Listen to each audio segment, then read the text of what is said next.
કેવી છે? ખાવા માટે જ જન્મ લીધો છે કા? તો ઘોડા ઉપર બેવું હતું પણ ભાઈ ના પાડી કે તમારો ઘોડો બેહી જાય.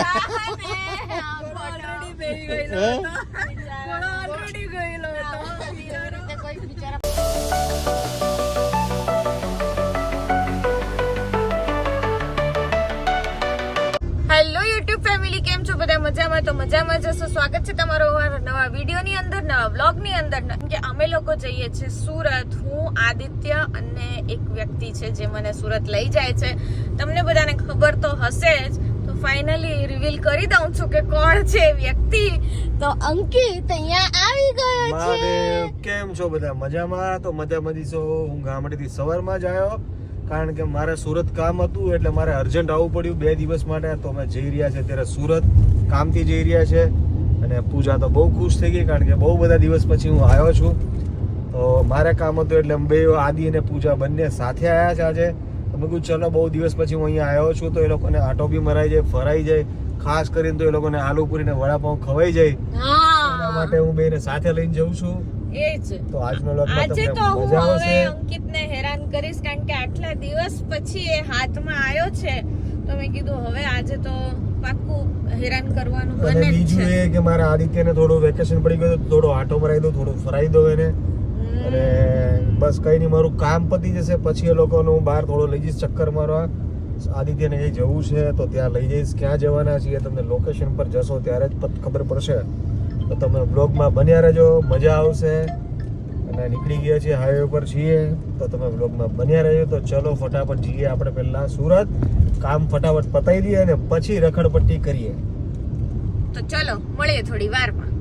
ફાઇનલી ગાઈસ, અમે લોકો પહોંચી ગયા છે સુરત અને પહોંચતા હવે તો હવે આલુપુરી ખાવાની છે. તો ગાડી અહીંયા મૂકી દીધી છે ને હવે સામે જવાનું છે. તો ચલો ફટાફટ પહેલા જઈ આવીએ. આલુપુરી ખાવાનું ચાલુ કરી દીધું છે, બનાવવાનું ચાલુ કરી દીધું છે. હવે આ લોકોને ખવડાવીશું આલુપુરી.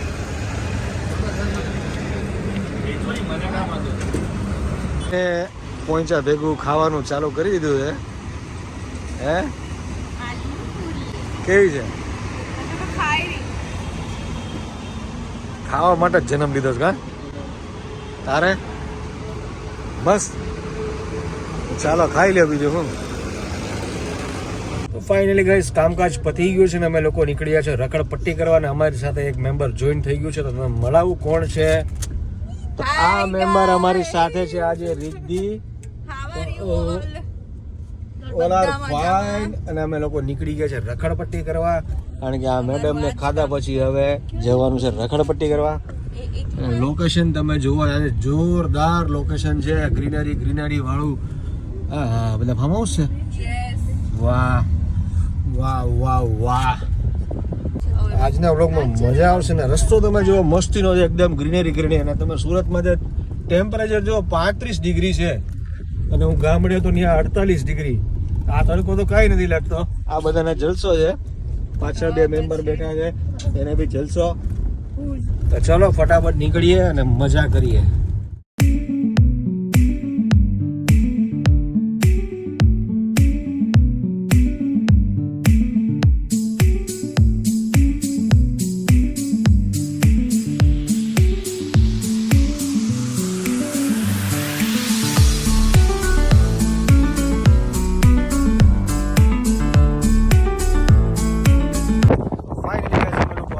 ડભોરી બીચ અને તમે જુઓ લોકેશન છે જોરદાર. અને અવાજમાં કદાચ તમને પ્રોબ્લેમ થશે કારણ કે હવા જોરદાર ચાલી રહી છે. તો જુઓ તમે લોકેશન, ડભોરી બીચ. આ બીચ સુરતથી 28 કિલોમીટર દૂર છે અને લોકેશન બહુ જોરદાર છે. ખાવા પીવાની વસ્તુ બી તમને અહીંયા મળી રહેશે બધું. ગાડી બાડી તમે લઈને અંદર આવી શકો. હોર્સ રાઇડિંગ કરવું હોય તો કરી શકો. તમે જુઓ ઘોડા બી અહીંયા હાજર છે. મંદિર છે, બહુ મસ્ત જબરદસ્ત મંદિર છે. મારી લાઈફમાં પહેલી વખત જોયું છે કે ઘોડો આવી રીતે બેઠો હોય. તમે લોકોએ કોઈ જોયું હોય તો કોમેન્ટ કરજો. તમે બીચ ઉપર આવી ગયા ને આજે.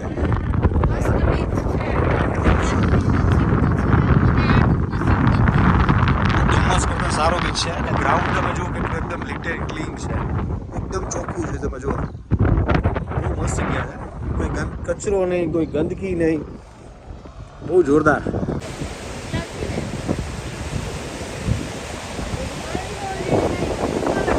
સુરતનો કોઈ બીચ નહીં, ડુમસ બુમસ બધું બેકાર. આની અમે બુલેટ બધું જો આ એકદમ ક્લીન, કોઈ કાગળ નહીં, કોઈ કચરો નહીં, કોઈ વસ્તુ નહીં. કારણ કે આ બીચ હજી એટલો ફેમસ નથી થયો અને લોકો હજી અહીંયા કોઈ આવતું નથી. તમારા લોકોને આવવું હોય તો સુરતથી 28 કિલોમીટર દૂર છે.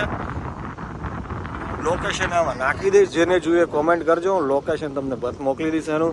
અને અહીંયા આવો તો કોઈ પણ જાતનો કચરો ના નાખતા, કારણ કે આ જગ્યા બહુ સરસ છે અને બહુ સુંદર જગ્યા છે. મહેરબાની કરીને અહીંયા આવો તો કોઈ કચરો ના નાખતા. અને આદિત્ય કંઈક લખી રહ્યા છે, રામ લખી રહ્યા છે, કે જુએ છે કે રામ લખ્યા પછી પાણી આવે છે કે નહીં એમ.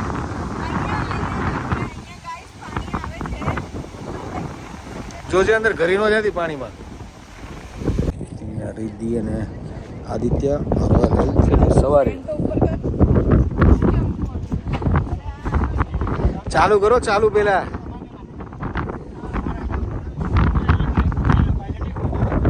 ધીમે ચલાવજો ભાઈ, બહુ ફાસ્ટ નહીં, પડશો બે.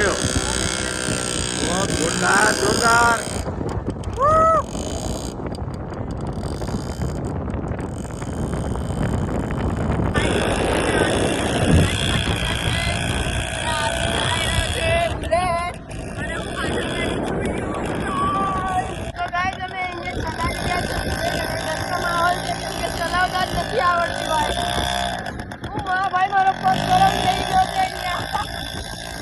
ગાઈસ, જैसे કે તમે જોઈ રહ્યા છો, આવી રહ્યા છે મામા અને મામી એક લોંગ ડ્રાઈવ પર જઈને.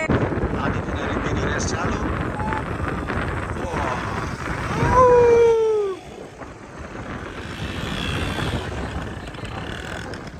તો નીકળી ગયા છે અમે ડભોરી બીચ થી અને મજા આવી ને તડકો વધી ગયો તો પછી ભાગ્યા છે ને. હવે કેવી મજા આવી છોકરાઓ? બહુ મજા આવી અમને તો. પેલી બાઈક અને પેલું સ્કૂટર ચલાવવાની મજા આવી ને જોરદાર. બે વાર ચલાવ્યું છે અમે તો. બબ્બે વાર મજા કરી લીધી. અને ના પૂજાએ તે મજા કરી લીધી પાછળ બેસીને.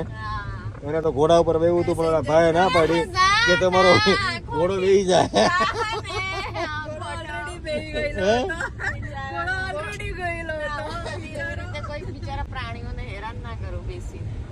એમ સારું, તો હવે ક્યારેક બેસી એટલે હું કહીશ, બરાબર?